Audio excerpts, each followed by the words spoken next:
Et bonjour à toutes et à tous, il est 8 h, bienvenue au Crypto Café, là où l'info éco, la macro et les cryptos se croisent chaque matin.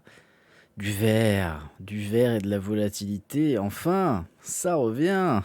Alors est-ce que c'était réellement le bottom ou pas?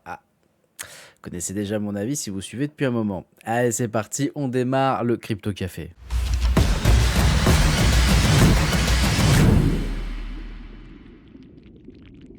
Allez, comme d'habitude, on attaque avec le Crypto Fear and Greed Index qui est à 16. On est toujours dans l'extrême peur. Bon, on a quand même eu un très beau up, faut que ça se mette à jour. Détendu, on est détendu, c'est très très beau ce qu'on a pu voir hier, un excellent rebond. Du côté des ETF, écoutez, on a eu un petit peu d'entrée, 200 millions sur Bitcoin et 125 millions, quasiment 126 sur Ethereum. On a une Bitcoin dominance à 58%, Ethereum à 10,6% et les autres à 31,4%. On a pu voir des alts exploser à la hausse. Alors, attention, quand il y a ce genre de volatilité, commencez pas à tout acheter, à faire des leviers de l'espace. C'est le meilleur moyen pour vous faire squeeze, surtout après les temps qu'on a eu. Je sais, ça fait du bien d'avoir du vert, mais faut pas faire n'importe quoi. Allez, on regarde un petit peu le prix des crypto-monnaies ce matin et on a un Bitcoin qui a pris quasiment 5%, qui est à 68 250 dollars ce matin. On a dépassé les 69 milliards, bien évidemment. On a l'Ethereum qui avait dépassé les 2100, on a 2065, on a pris 9% ce matin. Ça fait plaisir, ça fait déjà plaisir de voir une belle map bien verte comme ça. Ça rappelle des petits souvenirs, hein, même si les prix sont bas, ça fait du bien. Ça fait du bien, bien, bien. Solana qui est à 87 dollars, qui a pris 7%. On a Cardano qui est à 29 centimes, qui a pris 11%. Est-ce qu'on a d'autres? Link qui est à 9,30 $, qui a pris 10%. Hype qui était un peu timide par rapport à tout ce qui s'est passé. Mais bon, il réagit pas par rapport aux baisses qu'il y a eu les dernières fois. Donc moi, ça me va très très bien. 28 dollars 30. On a XMR, le Monero qui prend 5%. On est quasiment à 350 dollars. Qu'est-ce qu'on a? Qu'est-ce qu'on a? Avax qui prend 10%. Un dinosaure aussi, Avax, hein, qui prend 10%. Suit mon ami qui est à 95 centimes, qui prend quasiment 10%. On remarquera la folle poussée de Polkadot qui a pris quasiment jusqu'à 40% hier. On est à 25% aujourd'hui, hein, donc bon, ça va, ça va, ça va, ça va. Ça fait plaisir. 1,58 $, ça fait plaisir de le voir pousser comme ça. Le CRO qui est coquin, qui n'avance pas beaucoup et qui pourtant a eu une régulation pour devenir une vraie banque nationale aux États-Unis. Ça s'est passé un petit peu inaperçu. Quand je vous dis que le CRO c'est coquin et on n'est pas sur des prix très très hauts, donc à surveiller très très très fortement, très clairement. On a quoi d'autre? On a Uni qui est à 4 dollars ce matin, qui a pris 15%. Bitensor Tao qui est à 183 dollars et qui prend quasiment 7% également de son côté. On avait déjà eu de la volatilité la semaine dernière avec lui, donc c'est plutôt coquin.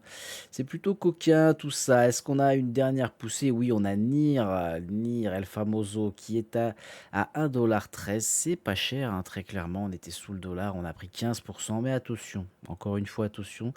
C'est peut-être pas fini tout ça, hein. ICP qui prend 10%. Ah là là là là, ça fait plaisir. Allez, on va pas jouer les oiseaux de mauvais augure ce matin. On va profiter un petit peu de cette hausse. Mais encore une fois, faut pas faire n'importe quoi, ladies and gentlemen. On sait ce qui se passe. Côté du calendrier économique, aujourd'hui, on aura les inscriptions hebdo au chômage. Donc, on va rester euh, à l'affût, si je puis dire, et on verra ce que ça dira. Rien de très très très méchant. On a eu également les résultats hier, les résultats de Nvidia, bon bah qui ont été bien dans le vert, c'est cool, hein. 68,1 milliards contre 65,56 attendus.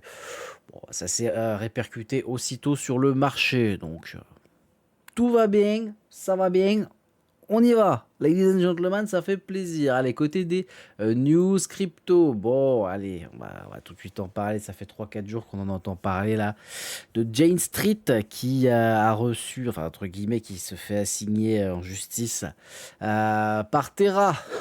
On pensait qu'ils étaient morts, ben non, ils sont pas morts, ils sont encore dans le bordel. Bon, soi-disant, le crash de Terra serait dû à Jane Street et que Jane Street a vendu tous les matins à 10 heures. Bon, c'est encore trop tôt, il y a pas beaucoup de choses, c'était il y a plus de 4 ans maintenant. Zen. Zen, on les voit venir, tous ces, tous ces délires-là. Donc, bon, faut pas se prendre la tête pour le moment. Il faut rester zen. Il y a beaucoup de news qui tombent. Le marché est en pleine, comment dire, en pleine exultation. Voilà, hein. Voilà, donc le marché qui nous fait une très très belle poussée hein, depuis hier. C'est cool, ça fait plaisir. On a pris quoi? Allez, on va prendre de là. On a pris un joli. Ouais, bon, on a pris 10% hein, sur Bitcoin hier.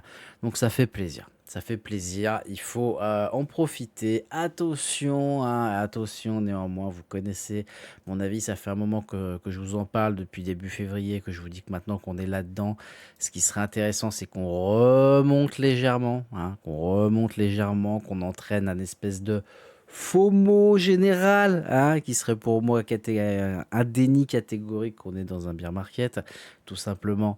Donc, zen, profitez, encaissez, ça encaisse bien du côté du groupe Telegram, donc ça fait plaisir.